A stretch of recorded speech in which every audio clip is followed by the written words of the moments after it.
स्वागत है दोस्तों आप सभी का। आज हम पढ़ेंगे क्लास 11th फिजिकल एजुकेशन हमारा सब्जेक्ट रहेगा और ये सैंपल पेपर हम देखेंगे विद सॉल्यूशन के साथ में, जो कि आपका टर्म 2 कह लीजिए या फिर जो एनुअल मोड एग्जामिनेशन है उसके लिए। ठीक है बच्चों, इसकी जो आंसर की है यानी कि जो सॉल्यूशन है वो मैं आपको हिंदी मीडियम में और इंग्लिश मीडियम दोनों में ही इजीली बड़े अच्छे तरीके से समझाऊंगा। तो वीडियो को पूरा एंड तक देखिएगा, आपको सभी क्वेश्चन आंसर अच्छे से समझ में आ जाएंगे। तो अगर हम आपके पेपर पैटर्न की बात करें तो आपको तो पता ही होगा, आपका एग्जाम जो है वो 2 घंटे का होगा। मैक्सिमम मार्क्स आपके 35 होंगे।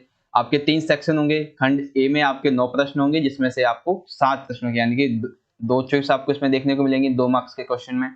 देन आपके 5 प्रश्न जो है वो 3 मार्क्स के होंगे और इसमें भी आपको किन्हीं 3 को करना है, यानी कि इसमें भी 2 चॉइस है। और 4 मार्क्स के आपके 4 क्वेश्चन होंगे, लेकिन आपको 3 करने हैं, इसमें भी आपकी 1 चॉइस है। तो ओवरऑल देखें तो आपके जो क्वेश्चन है वो होंगे अराउंड 18 एंड आपको टोटल जो है वो 13 करने हैं, क्योंकि 5 तो आपकी चॉइस है, तो काफी इजी हो जाएगा आप सभी के लिए। ठीक है, और इंग्लिश में जनरल इंस्ट्रक्शंस यहाँ पे आप देख सकते हैं। चलिए हम क्वेश्चन आंसर को देखते हैं। तो देख सकते हैं एक तरफ यहाँ पे है प्रश्न संख्या, यहाँ पे सेक्शन ए है और टोटल नंबर ऑफ जो मार्क्स हैं वो है 40, क्योंकि 7 क्वेश्चन करने हैं, 2 मार्क्स हैं तो 14 मार्क्स हो जाएगा। सबसे पहला प्रश्न पहले हिंदी में समझेंगे फिर इंग्लिश में। विशेष शिक्षण शिक्षक के योगदान पर प्रकाश डालिए, यानी कि विशेष शिक्षण जो है उस पर किसी शिक्षक के योगदान क्या हो सकता है। तो योगदान क्या होगा? सबसे पहला कि विद्यार्थियों के कौशल का आकलन करे, जिससे वे अपनी जरूरतों का निर्धारण कर सकें और अपना जो शिक्षण है उसका नियोजन कर सकें। ठीक है, पहला। दूसरा पॉइंट कि विद्यार्थियों की आवश्यकता के अनुसार जो उनके पाठ हैं, जो उनके लेसन है, उसको तैयार किया जाए। ये विशेष शिक्षण जो है वो एक शिक्षक के यहाँ पे योगदान हो जाएगा। और एक दो पॉइंट यहाँ पे अगर हम लिखना चाहे तो लिख सकते हैं कि प्रत्येक विद्यार्थी के लिए एक अलग से शिक्षा का कार्यक्रम विकसित किया जाए, यानी कि सभी के लिए उनकी जो योग्यता है उसी के अनुसार जो एक अलग से शिक्षा कार्यक्रम है वो बनाया जाए। फोर्थ लिख लेंगे कि प्रत्येक विद्यार्थी के लिए व्यक्तिगत शैक्षिक कार्यक्रम क्रियान्वित करना, विद्यार्थियों के प्रदर्शन का आकलन करना, उनकी उन्नति का रिकॉर्ड करना, यानी कि जो प्रत्येक विद्यार्थी है, ठीक है, उनके व्यक्तिगत यानी कि पर्सनल जो प्रोग्राम्स हैं उनको इम्प्लीमेंट करना, साथ ही साथ वो क्या प्रदर्शन कर रहे हैं उसका आकलन करना और ये देखना कि वो उन्नति कर रहे हैं या नहीं। फिफ्थ लिख देंगे अगर लिखना चाहें तो व्यक्तिगत शिक्षण कार्यक्रम का पूरे साल नवीनीकरण, यानी कि आपने जो भी कार्यक्रम जो प्रोग्राम आपने इन बच्चों के लिए बनाया है उसको आपको या वीकली के लीजिए या फिर मंथली के लीजिए, आपको उसमें कुछ ना कुछ चेंजेस करने होंगे, जिससे कि विद्यार्थियों की उन्नति व लक्ष्य को निर्धारित करने में मदद मिल सके। ठीक है, तो सिंपल सा आपका ये वाला क्वेश्चन यहाँ पे कंप्लीट हो जाएगा। तो क्वेश्चन नंबर फर्स्ट आपका यहाँ पे कंप्लीट हो गया। अब इससे समझ लीजिए इंग्लिश में। ठीक है, इंग्लिश में कैसे है? To light on the contribution of special education teacher. तो स्पेशल एजुकेशन टीचर का क्या कंट्रीब्यूशन हो सकता है? ठीक है, तो क्या क्या हो सकते हैं ये देखिए, यहाँ पे 4 पॉइंट्स आपके लिखे हैं, 4-5, तो इससे आप पढ़ सकते हैं इजीली। ठीक है, जो आपके देखिए हिंदी है इसमें मैंने आपको समझा ही दिया है। अब जब आपको इंग्लिश में देखना है तो यहाँ पे देख सकते हैं ये लिखा हुआ है और साथ ही साथ जो इसके पॉइंट्स हैं वो आपको यहाँ पे देखने को मिल जाएंगे। सिंपल सा है। आगे देख लेते हैं क्वेश्चन नंबर सेकंड। सेकंड में बच्चों हमसे पूछा गया है आसन का वर्गीकरण कीजिए। ठीक है, वैसे तो 3 आसन होते हैं तो आपको 2 लिखने हैं, लेकिन मैं आपको तीनों समझा देता हूं, अगर एक याद नहीं भी रहता तो भी आप इजीली लिख पाएंगे। तो सबसे पहला ध्यानात्मक आसन। तो ध्यानात्मक आसन यानी कि जो ध्यान से संबंधित हो, व्यक्ति की जो ध्यान करने की शक्ति है वो बढ़ाते हैं। ऐसे कौन से आसन है? तो पद्मासन, सिद्धासन, गोमुखासन, ये सभी जो है वो शांत वातावरण में स्थिर होकर किए जाते हैं। इनसे ध्यान करने की शक्ति भी बढ़ती है। दूसरा है विश्रामात्मक आसन। इसका क्या मतलब है? ये एक तरह से ये कह सकते हैं कि जो शारीरिक और मानसिक जो थकावट होती है उसको दूर करता है और व्यक्ति को पूर्ण विश्राम देता है। कौन कौन से आसन है? संसाक्षण है, श्वासन है, मकरासन है, ये सभी आसन जो है वो विश्रामात्मक के अंदर आते हैं। उसके बाद है संवर्धनात्मक आसन। ये क्या होते हैं? ये शारीरिक विकास के लिए काफी लाभदायक होते हैं। ये प्राणायाम प्रत्याहार धारणा को समर्थन देते हैं, जैसे कि सिंहासन हो गया, हलासन, मयूरासन, ये सभी क्या होते हैं? शारीरिक विकास के लिए काफी लाभदायक होते हैं। ठीक है, तो ये आपका हो गया यहाँ पे क्वेश्चन नंबर सेकंड। ये आपका जो चैप्टर नंबर 5 है योगा वाला, उसी से लिया गया है। अब इससे समझते हैं इंग्लिश में। तो इंग्लिश में देखिए क्लासिफाई आसन। तो क्लासिफाई करते हैं, सबसे पहले मेडिटेशन आसन, उसके बाद रिलैक्सिंग पोस्चर्स यानी कि रिलैक्सिंग आसन कर सकते हैं आप इसको, एंड उसके बाद यहाँ पे नीचे देखेंगे तो हम प्रमोशनल आसन। ठीक है, ये हो जाएगा इस तरह से। तो क्वेश्चन नंबर सेकंड आपको समझ में आ गया आपका ये वाला। ठीक है, चलिए क्वेश्चन नंबर थर्ड देखते हैं। नेतृत्व किसे कहते हैं और इसके कोई 2 गुण लिखिए। तो देखते हैं भाई, पहले नेतृत्व हम देखते हैं क्या होता है। तो नेतृत्व व्यक्ति का वह गुण होता है जिससे वह दूसरे व्यक्ति के जीवन में विभिन्न मार्गदर्शन प्रदान कर सकता है तथा दूसरों के जीवन और व्यवहार पर सकारात्मक प्रभाव भी डालता है। यानी कि नेतृत्व क्या हो जाएगा, व्यक्ति का वह गुण होता है जो दूसरे व्यक्ति को जीवन में विभिन्न प्रकार के मार्गदर्शन उन्हें प्रदान करता है और उनके जीवन और व्यवहार पर सकारात्मक प्रभाव डालता है। इसके 2 गुण क्या होंगे। अब देखिए, आप किसी एक व्यक्ति का नेतृत्व करते हैं तो सबसे पहले तो आपको बुद्धिमान होना चाहिए, कर्मठ यानी कि अपने काम के प्रति पूर्ण रूप से, पूर्ण श्रद्धा से आपको काम करना आना चाहिए। ये नेतृत्व के गुण हो जाएंगे। वहीं इंग्लिश में अगर हम देख लें तो he is called leadership and right if two guns, यानी कि इसके जो 2 क्वालिटीज है वो कौन कौन सी हैं। तो इंटेलिजेंट एंड डिलीजेंट ये हो जाएगा। Leadership is that quality of person by which he guides variously in the life of the other people and makes a positive impact on the life and behavior of others। तो ये leadership and इसकी जो qualities हैं ये वो 2 हो जाएंगे। ठीक है, सिंपल सा आपको समझ में आएगा ये क्वेश्चन नंबर 3। चलिए आगे देख लेते हैं क्वेश्चन नंबर 4। मनोविज्ञान के संबंधित अवधारणा को समझाइए, यानी कि मनोविज्ञान से संबंधित जो अवधारणा है उसको लिखिए। तो मनोविज्ञान को व्यवहार के विज्ञान के रूप में परिभाषित किया जाता है, यानी कि एक नॉर्मल भाषा में देख लें तो मनोविज्ञान को हम व्यवहार के विज्ञान के रूप में परिभाषित कर सकते हैं। अब कुछ अवधारणाएं हैं, जैसे प्लेटो के अनुसार मनोविज्ञान एक आत्मा का विज्ञान है, ये प्लेटो कहते हैं। ई वाटसन कहते हैं कि मनोविज्ञान व्यवहार का सकारात्मक विज्ञान है। क्रो ये कहते हैं कि मनोविज्ञान जो है वो मानवीय व्यवहार और इसके संबंधी विज्ञान होते हैं। ठीक है, तो ये मनोविज्ञान किससे संबंधित होगी अवधारणाएं, एक तो नॉर्मल जो है, उसके बाद प्लेटो के अनुसार, ई वाटसन और क्रो के अनुसार। अब इन्हीं को आप यहाँ पे देख सकते हैं। Write the related concept of psychology. तो psychology defined as this science of behaviour according to Plato, according to Watson, according to Crow and Crow. ठीक है, psychology is the science of the soul, psychology is a positive science of behaviour, psychology is the science of human behaviour and latents. तो ये हो जाएगा आपका यहाँ पे जो कॉन्सेप्ट्स हैं फिजिकोलॉजी के बारे में। ठीक है, क्वेश्चन नंबर 4 आपका कंप्लीट हो गया। यहाँ पे आगे बढ़ जाएं, क्वेश्चन नंबर 5 देखते हैं। डोपिंग की अवधारणा लिखिए।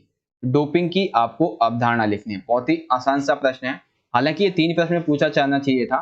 ठीक है, डोपिंग शब्द वह शब्द है जो खेल के क्षेत्र में उपयोग किया जाता है। तो हमें सिंपली क्या करना है, खेल के संदर्भ में डोपिंग की अवधारणा लिखनी है। तो देखिए, जब एथलीट अपने खेल के प्रदर्शन को गलत तरीके से सुधारने के लिए निषिद्ध पदार्थों का उपयोग करता है, ठीक है, तो हम क्या कहते हैं इसे, सामान्य तरीके से यहाँ पे वो डोपिंग का उपयोग करता है। खेल में किसी व्यक्ति के द्वारा अपने प्रतिद्वंदियों को फायदा पहुंचाने के लिए, प्रदर्शन बढ़ाने के लिए, मतलब प्रदर्शन फायदा पहुंचाने वाले और प्रदर्शन बढ़ाने वाले जो पदार्थ होते हैं, जो तरीके होते हैं, वास्तव में कुछ खेल अपने प्रदर्शन को बढ़ाने के लिए अवैध पदार्थ लेते हैं, यानी कुछ जो खिलाड़ी हैं वो अवैध पदार्थ लेते हैं।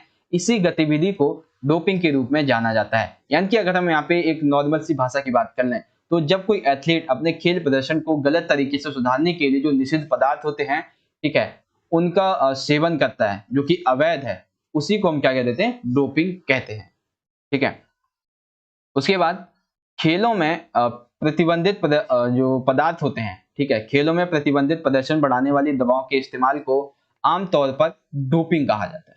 अधिकांश जो अंतर्राष्ट्रीय खेल संगठन होते हैं उनके अधिकारियों का कहना है कि प्रदर्शन बढ़ाने वाली दवाओं का उपयोग खेल की भावना के खिलाफ होता है। यानी कि कुछ दवाएं ऐसी होती हैं जो जब आप खाते हैं तो आप जो है खेल जो है वो काफी अच्छा खेलते हैं, लेकिन जो संगठन है, खेल संगठन, वो कहते हैं ये गलत।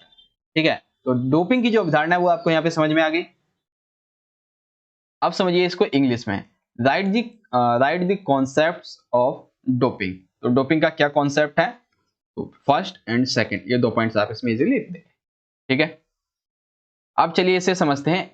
अगला क्वेश्चन, क्वेश्चन नंबर 6 है बच्चों हमारा, एकीकृत व समग्र जो शिक्षा है, एकीकृत व समग्र शिक्षा के सिद्धांतों की व्याख्या करनी। तो कौन कौन से सिद्धांत हैं? सबसे पहला है, यह शारीरिक शिक्षा के विभिन्न उपविषयों के पारस्परिक संबंधों पर आधारित होनी चाहिए। यानी कि ये जो शिक्षा है वो विभिन्न उपविषयों के पारस्परिक संबंधों पर आधारित होनी चाहिए।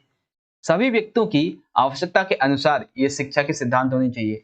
इसे वर्तमान व भावी समाज की आवश्यकताओं से निपटने में सक्षम भी होना चाहिए। यानी कि वर्तमान में और भावी समाज की जो आवश्यकताएं हैं इसको ध्यान में रख के बनाना चाहिए। ठीक है, इसे पुष्टि सुयोग्यता को विकसित करने के योग्य बनाना चाहिए, इसे व्यक्तियों का सामाजिक व भावनात्मक विकास को सीखने के योग्य बनाना चाहिए, इसे शारीरिक शिक्षा के व्यापक एवं गहरी जानकारी उपलब्ध कराने में सक्षम होना चाहिए। यानी कि एक तरह से हम कहें तो किसी भी तरीके से ये शिक्षा को गलत प्रभाव ना पड़े, लोगों के विकास में, समाज के विकास में ऐसे सिद्धांत जो है वो एकीकृत व समग्र शिक्षा के सिद्धांत के अंतर्गत आते हैं। ठीक है, तो यहाँ पे हो गया क्वेश्चन नंबर 6 आपका। इंग्लिश में देख लीजिए, एक्सप्लेन, इंग्लिश में है explain the principles of integrated and holistic physical education. तो कौन कौन से हो जाएंगे यहाँ पे आप इसको, it should be it should be based on interrelationship of various sub-disciplines of physical education. It should be as per the requirement of all persons. It should be able to meet the needs of the present and future society.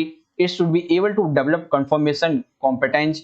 It should be learnable for the social and emotional development of the individuals. तो ये सारे जो points हैं वो आप इसके अंतर्गत लिख देंगे।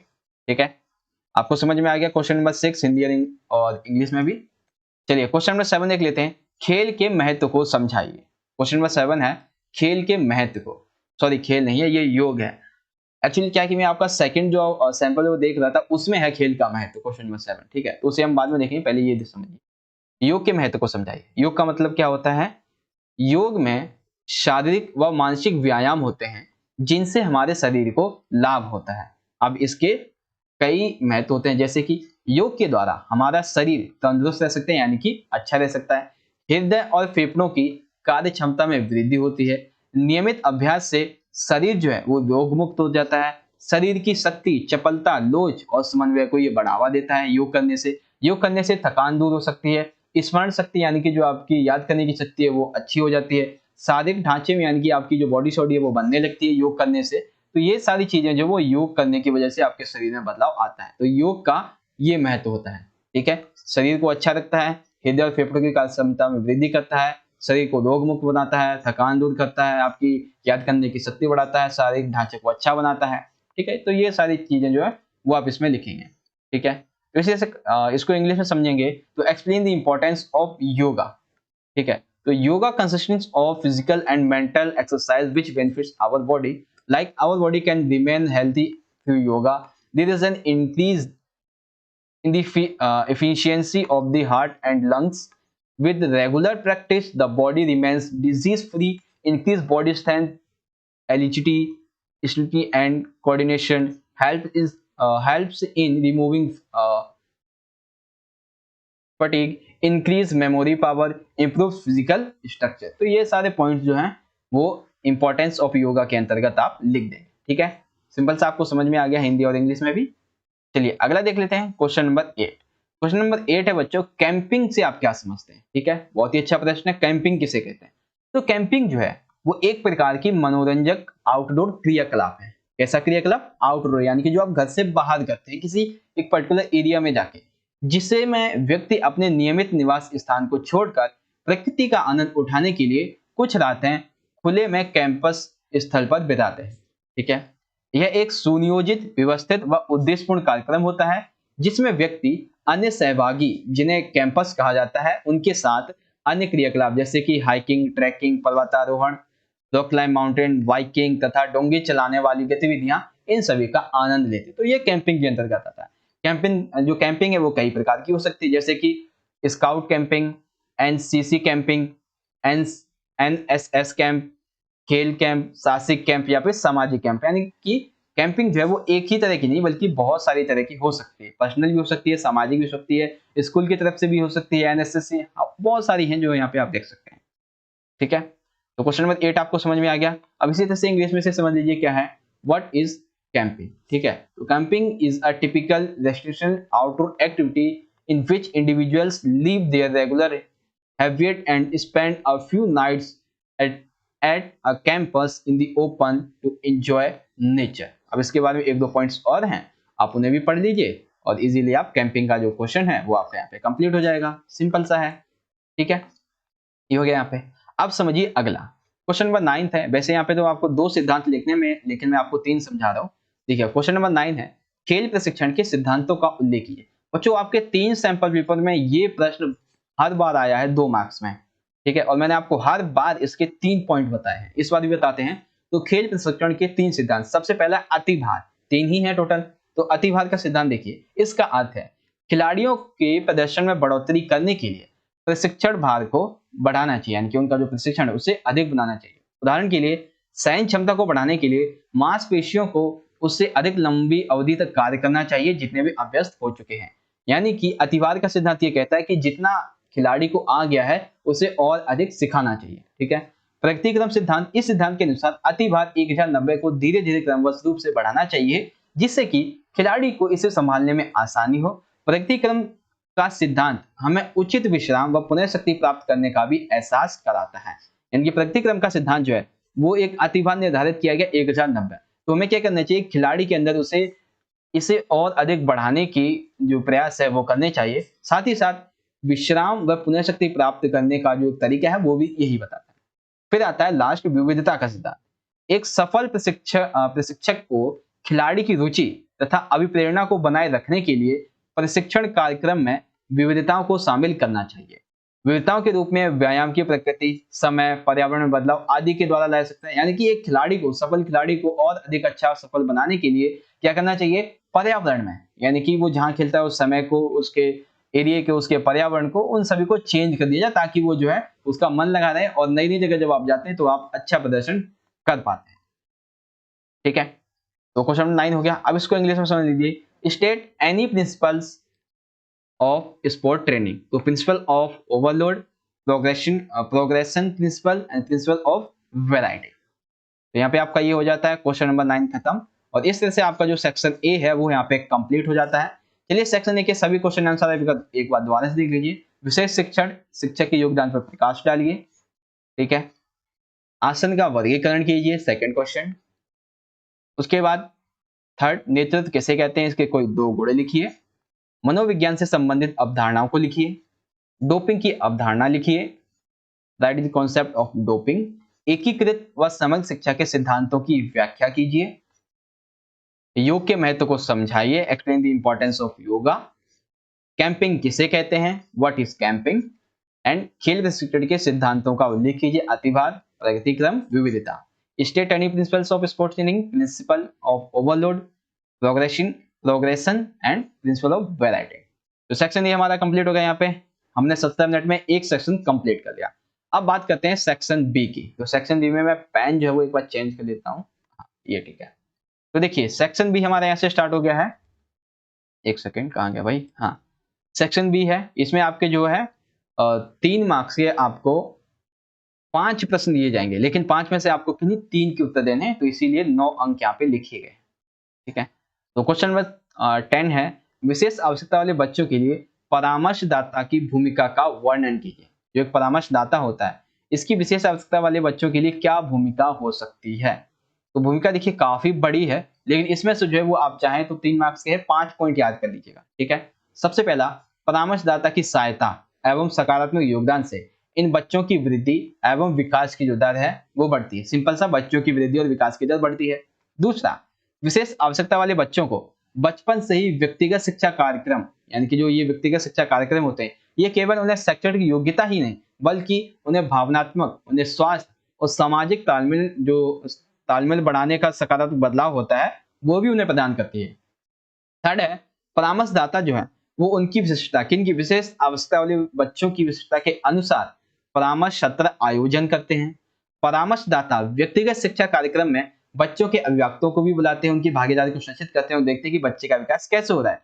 विद्यालयों में अन्य शिक्षकों के साथ जो कर्मचारी हैं उनके परामर्श के साथ में जो बच्चे हैं, विशेष आवश्यकता वाले बच्चे, उनकी आवश्यकता के अनुसार वातावरण को उपलब्ध कराते हैं, जिसमें महत्वपूर्ण शायद जो भूमिका है वो कौन निभाता है, परामर्शदाता, ठीक है।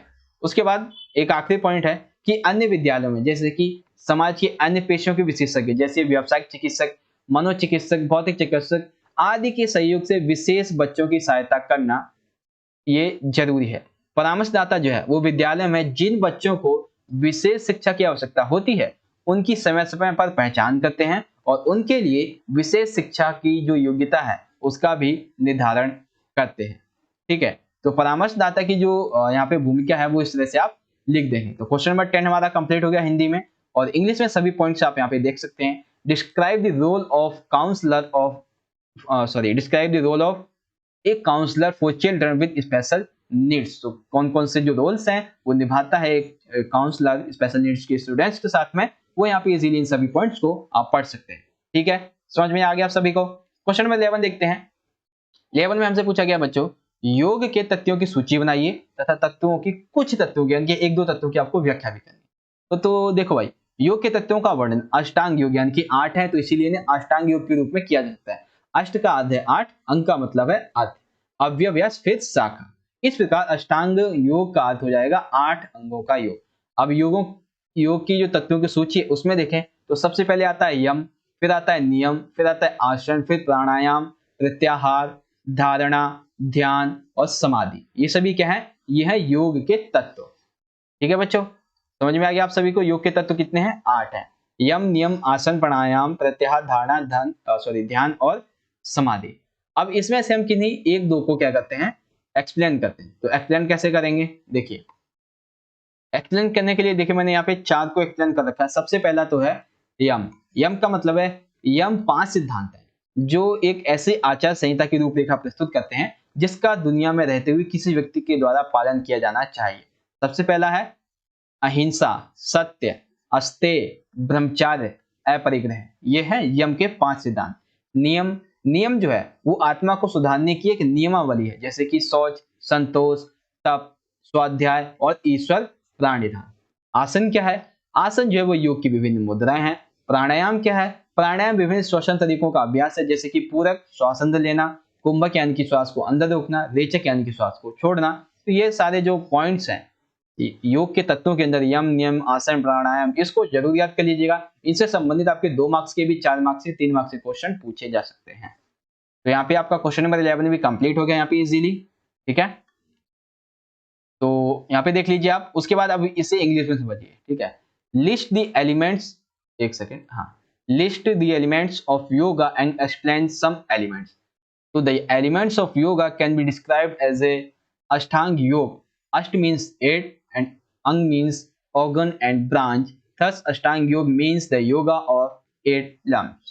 ठीक है, तो लिस्ट ऑफ डिमांड जो एलिमेंट्स योगा है, यामा, नियम, आसन, प्राणायाम, प्रत्याहार, धारणा, ध्यान, समाधि, ये सारी चीजें जो वो यहाँ पे देख लेंगे। एक सेकंड, ये मैंने क्या बोला है अभी यहाँ पे मुझे खुद पता नहीं है, मैं आपको दिखा देता हूँ क्या था। एक सेकंड, हाँ ये था, हाँ, धारणा और ध्यान। धारणा, ये है धारणा, ठीक है, और ये है ध्यान। समझ गए? अब इससे संबंधित जो हमने वर्णन किए वो यहाँ पे देख लीजिए। एक है यामास, ठीक है, रूल्स, आसन्स एंड प्राणायाम। तो ये 3 यहाँ पे आपके कंप्लीट हो गए, 4। अब आगे चलते हैं अगला क्वेश्चन नंबर 12 में पूछा गया बच्चों कि ट्रैकिंग करते समय क्या क्या सावधानियां बरतनी चाहिए। तो ट्रैकिंग करते समय देखिए हमें बहुत सारी सावधानियां बरतनी चाहिए। सबसे पहले, बरसात के मौसम में हमें ट्रैकिंग नहीं करनी चाहिए, और जब भी बिजली चमकने का यानी कि मौसम खराब हो तो तब हमें शिखर पर नहीं रुकना चाहिए, नीचे आ जाना चाहिए। आवश्यक सामग्री जैसे कि पानी, माचिस, भोजन सामग्री, रस्सी इत्यादि को साथ लेकर हमें जाना चाहिए। ट्रैकिंग पर जाने से पहले गंतव्य स्थान की मौसम की जो रिपोर्ट है वो हमें देख लेनी चाहिए। अगर खराब मौसम हो तो वहां पे ट्रैकिंग नहीं करनी चाहिए। कीटों से बचने के लिए पूरी बाजू की कमीज, पूरी जो पैरों की पैंट शर्ट है हमें उसको पहनना चाहिए। ठीक है, तो ट्रैकिंग करने के लिए ये तो कुछ होगी सामान्य, और ये भी यहाँ पे देख लीजिए, जैसे कि पैरों में उचित जूते पहनना जो फिसले, यानी कि ट्रैकिंग करने के लिए आपको ऐसे जूते पहनने होंगे जो कि पहाड़ों पर या फिर बस पे फिसले नहीं। ट्रैकिंग करते समय पत्ते व फूल ना खाना। ये क्या हो सकता है? ये जहरीले हो सकते हैं, यानी कि आपको क्या है, जंगली जो पत्ते फूल वगैरह है ये नहीं खाने चाहिए, ये जहरीले भी हो सकते हैं। हृदय तथा फेफड़ों से संबंधित जो बीमारी है उनके, मतलब जिनको भी बीमारी है, वो किसी भी प्रकार की आपको बीमारी है, आप ट्रैकिंग पर नहीं जाएं।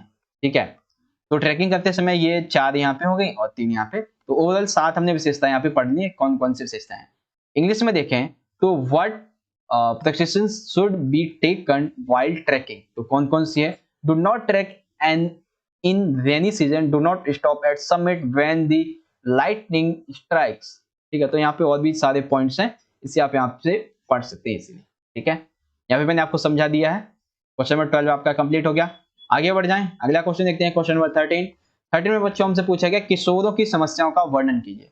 बेसिकली हमें क्या करना है, 3 समस्याओं को बताना है, लेकिन हम 4 से 5 देखेंगे। तो सबसे पहली समस्या आती है कैरियर।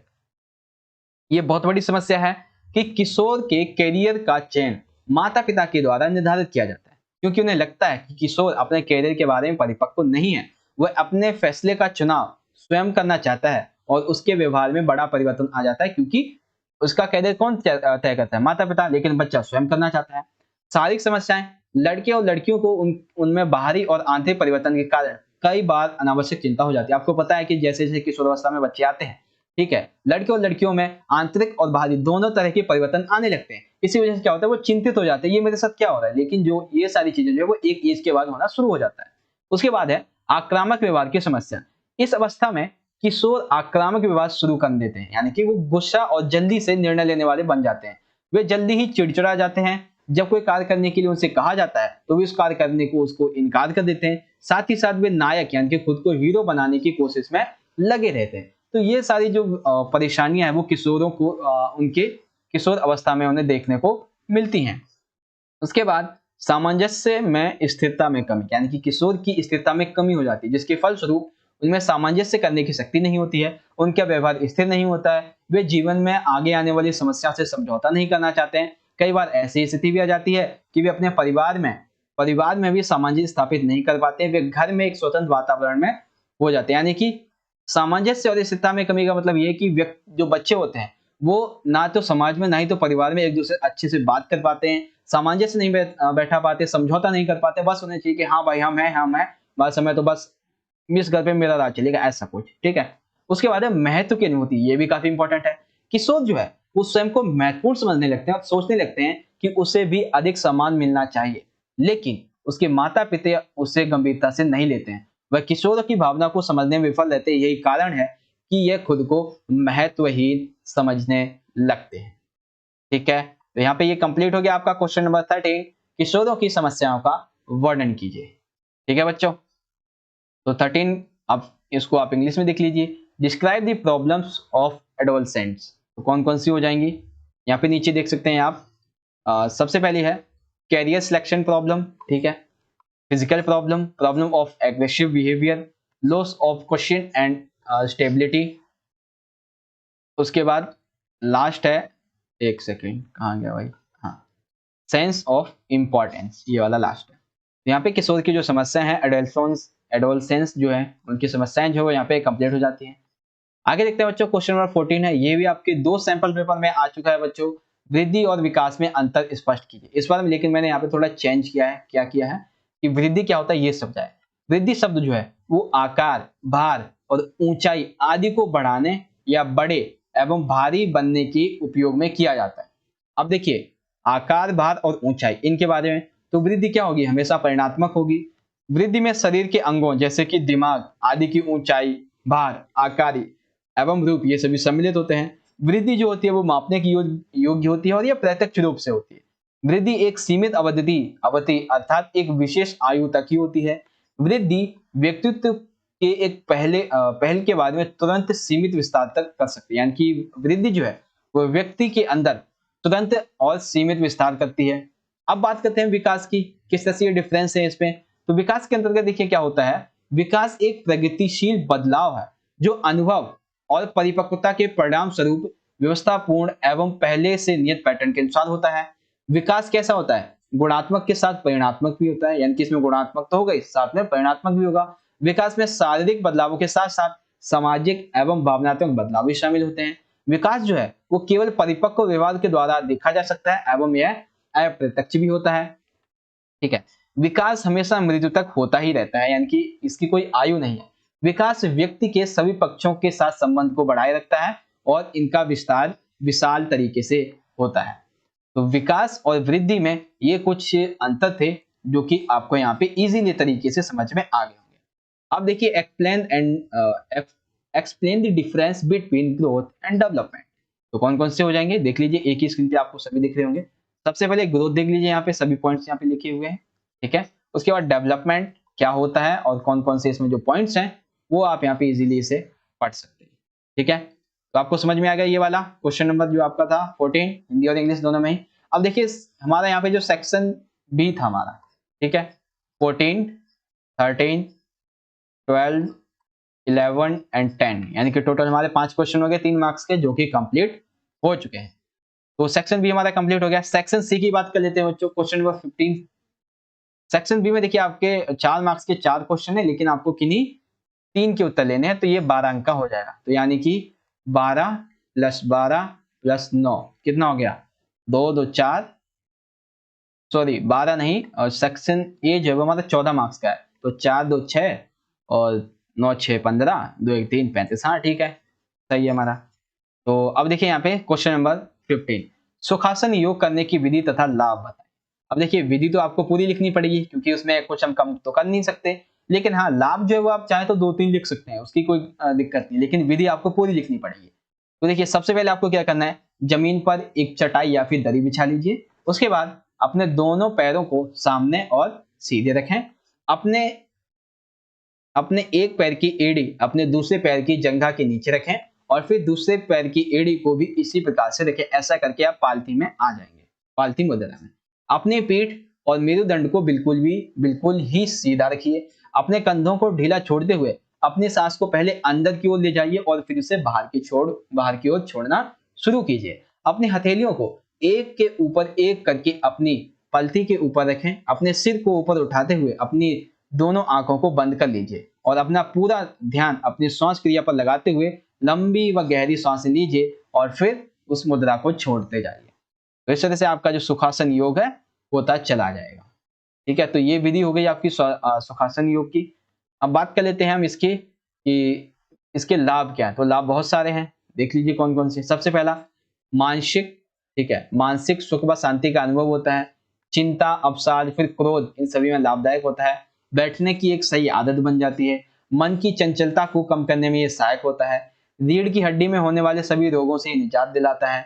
हमारा चित्त शांत और मन जो है वो एकाग्रस्त होने लगता है। ठीक है, तो ये सारे पॉइंट्स आप इसमें लिख देंगे इसके लाभ के बारे में। तो हमने देख लिया कौन कौन से जो सुखासन योग होते हैं उनकी क्या क्या विधि होती है और उसके क्या क्या लाभ होते हैं। तो क्वेश्चन नंबर 15 कंप्लीट हो गया। अब देखिए following explain the methods and benefits of doing sukhasana yoga. तो सबसे पहले मेथड क्या होता है, ये यहाँ पे लिखे हुए हैं पॉइंट सभी। उसके बाद बात कर लें कि इसके बेनिफिट्स क्या होते हैं। तो बेनिफिट्स में यहाँ पे आप नीचे देख लीजिएगा, following are the benefits of doing sukhasana yoga. ठीक है, तो ये सारे 5-6 हैं, यहाँ पे आप देख सकते हैं।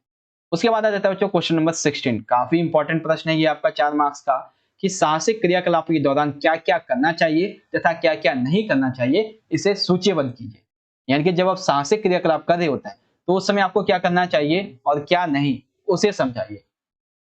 तो देखो भाई, साहसिक क्रियाकलापों के दौरान करने वाले कार्य निम्नलिखित हैं। सबसे पहला, साहसिक गतिविधियों को किसी प्रशिक्षित मार्गदर्शक की निगरानी में ही, यानी कि कोई ऐसा बंदा जो प्रशिक्षित है उसकी निगरानी में करना चाहिए। गतिविधियों को करने वाले रास्ते व जगह का हमें संपूर्ण ज्ञान होना चाहिए, ताकि कोई परेशानी या रास्ता भूलने की नौबत नहीं आए। भागीदारों की सुरक्षा का ध्यान रखना तथा प्रथम उपचार का इंतजाम, यानी कि चोट वगैरह लग भी जाती है तो उसके लिए मेडिकल ट्रीटमेंट होनी चाहिए। गुणवत्ता वाले उपकरणों का हमें इंतजाम करना चाहिए। कैंपिंग के दौरान किसी भी प्रकार के मौसम का सामना करने हेतु हमें जो तैयारी है वो अपनी पूरी करनी चाहिए। नष्ट होने योग्य या फिर नष्ट ना होने वाले जीव पदार्थों को कूड़ेदान का हमें इंतजाम करना चाहिए। जब आप ट्रैकिंग के लिए जा रहे हैं, जब आप साहसिक क्रियाकलाप कर रहे हैं, तो आप जितने भी नष्ट योग्य और नष्ट ना योग्य होने वाले जो पदार्थ है उसके लिए कूड़ेदान का इंतजाम करें। कैंप साइट पर साफ सफाई का हमेशा ध्यान रखना चाहिए। कैंपिंग के दौरान जंगल और पहाड़ों में आग लग सकती है, तो ऐसी सावधानी को हमेशा बरतना चाहिए जिससे कि जंगल वगैरह में ऐसी आग ना लगे। ठीक है, उसके बाद आप समझिए हमें क्या नहीं करना चाहिए। ठीक है, तो नहीं करने वाले कौन कार्य हैं। सबसे पहला, कैंप साइट पर हमें खाली बोतलें या फिर खाने के पदार्थ नहीं फेंकना चाहिए। नदियों व तालाबों में बर्तन या फिर कपड़े नहीं धोने चाहिए। पहाड़ों में टॉफी के wrapper, Kurkure, aluminium foil, plastic can, ये सभी नहीं फेंकने चाहिए। नदी के किनारे पे हमें शौचालय का इस्तेमाल नहीं करना चाहिए, नहीं कि शौच नहीं करना चाहिए। इस्तेमाल किए हुए रेनकोट को वहीं पर ना छोड़ें, अपने साथ लेके आएं। कैंपिंग क्षेत्र के आसपास जो पेड़ होते हैं उन सभी को ना काटा जाए।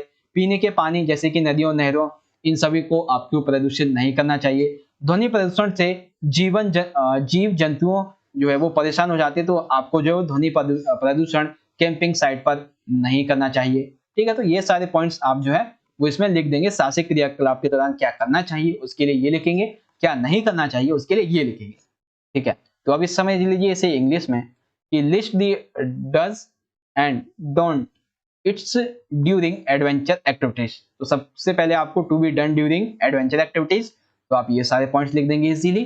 ठीक है, उसके बाद जो आपको नहीं करने हैं उसके लिए followings are the things not to do during adventure activities. ठीक है, तो ये सारे पॉइंट्स आप लिख देंगे नॉट टू डू में। तो यहाँ पे कंप्लीट हो गया आपका बच्चों ये वाला क्वेश्चन नंबर 16 सॉरी एक सेकेंड, हाँ क्वेश्चन नंबर 16 हो गया हमारा यहाँ पे। चलिए आगे देख लेते हैं। क्वेश्चन नंबर 17 है, खेल कूद के क्षेत्र में प्रतिबंधित विधियों का उल्लेख कीजिए। तो खेल कूद के क्षेत्र में प्रतिबंधित जो विधियां हैं उनको देख लेते हैं भाई, कौन कौन सी हैं। तो देखिए 3 विधियां हैं। सबसे पहली है ब्लड डोपिंग, फिर है जीन डोपिंग, एक और आएगी। तो ब्लड डोपिंग जो वो काफी बड़ी है। तो ब्लड डोपिंग क्या होता है? ब्लड डोपिंग लाल रक्त कणिकाओं की संख्या में वृद्धि करने की एक विधि होती है जो गलत एवं प्रतिबंधित पदार्थों के प्रयोग के रूप में परिभाषित किया जा सकता है। इसके अंतर्गत 2 विधियां आती है। कौन कौन सी? एक आती है ऑटोलोगस ब्लड डोपिंग और एक आती है होमोलोगस।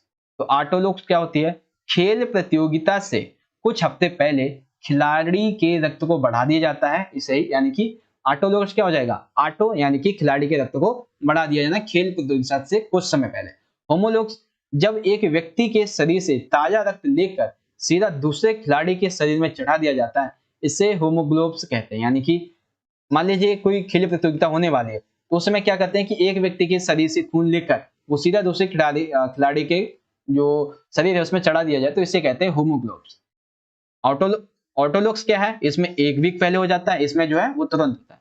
तो इसे लाल रक्त कणिकाओं जिसे आरबीसी कहते हैं, इसमें बढ़ोतरी हो जाती है और मांसपेशियों में ऑक्सीजन पहचान की क्षमता जो है वृद्धि हो जाती है। इस प्रकार मांसपेशियों की सहन क्षमता बढ़ती है और जो प्रकार यानी कि जिस प्रकार मांसपेशियों की सहन क्षमता बढ़ती है और खेल का प्रदर्शन और एरोबिक जो क्षमता होती है उसको बढ़ाने में भी ये सहायक होते हैं। तो ब्लड डोपिंग के अंतर्गत ये 2 चीजें आती है और इन 2 चीजों को आपको किस तरह से डिफाइन करना है वो मैंने आपको यहाँ पे इजीली समझा दिया है। ठीक है, अब समझिए जीन डोपिंग। जीन डोपिंग क्या है? जीन डोपिंग खिलाड़ी के शरीर के खेल प्रदर्शन को बढ़ाने के लिए कोशिकाओं या फिर जीन्स का जोड़ तोड़ है। ठीक है, क्या है? जोड़ तोड़ है। इसे सामान्य स्वास्थ्य कोशिकाओं के कार्य को बढ़ाने का प्रयास किया जा सकता है। जीव थेरेपी मांसपेशियों व अस्थियों की संरचनाओं की वृद्धि व विकास में महत्वपूर्ण भूमिका निभाती है। ये मांसपेशियां, कंडराओं, लिगामेंट्स आदि की चोटों की जो मरम्मत है वो भी तेजी से कर सकती है। उसके बाद आती है सबसे लास्ट रासायनिक व भौतिक जोड़ तोड़। डोपिंग नियंत्रण के दौरान सैंपल के साथ छेड़छाड़ का प्रयास करना प्रतियोगिता के दौरान या बाद में यह प्रतिबंधित होता है।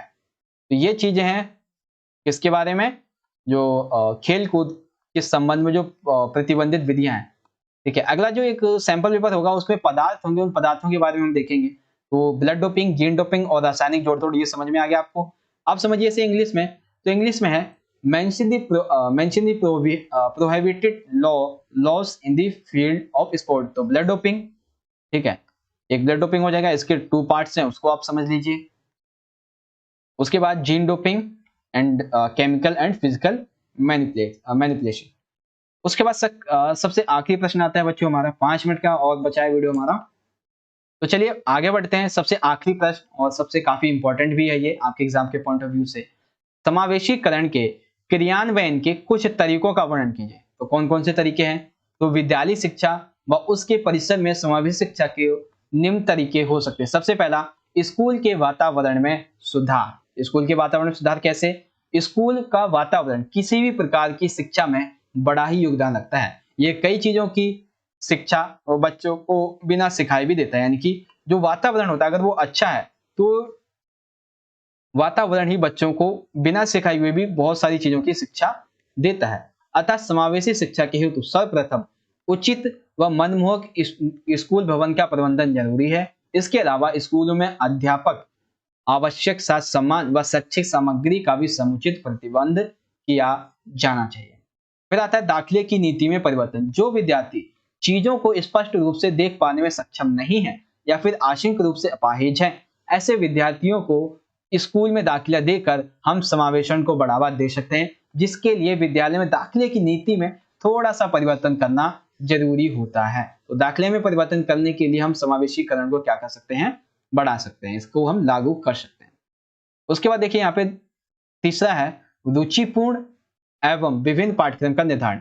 किसी विद्वान ने सच ही कहा है कि बच्चों को शिक्षित करने का सबसे असरदार ढंग है कि उन्हें प्यारी चीजों के बीच खेलने दिया जाए। अतः सभी विद्यालयों में बच्चों में समावेशी शिक्षा की ज्योति जलाने के हेतु इस बात की नितांत आवश्यकता है कि उन्हें रुचियों के अनुसार संगठित किया जाए, उनकी रुचि क्या है उसके अनुसार उन्हें संगठित किया जाए और उन्हीं रुचियों के अनुसार उनका जो पाठ्यक्रम है उसका निर्माण किया जाए, उनकी मनोवृत्तियों को, आकांक्षाओं को, क्षमताओं को उसी के अनुकूल ढाला जाए। फोर्थ है स्कूलों को सामुदायिक जीवन का केंद्र बनाया जाए। समावेशी शिक्षा के हेतु यह प्रयास भी किया जाना चाहिए कि स्कूलों को सामुदायिक जीवन का केंद्र बनाया जाए, ताकि वहां छात्र की सामुदायिक जीवन की जो भावना है उसको बल मिल सके, जिससे वे सफल एवं योग्यतम सामाजिक जीवन यापन कर सकें।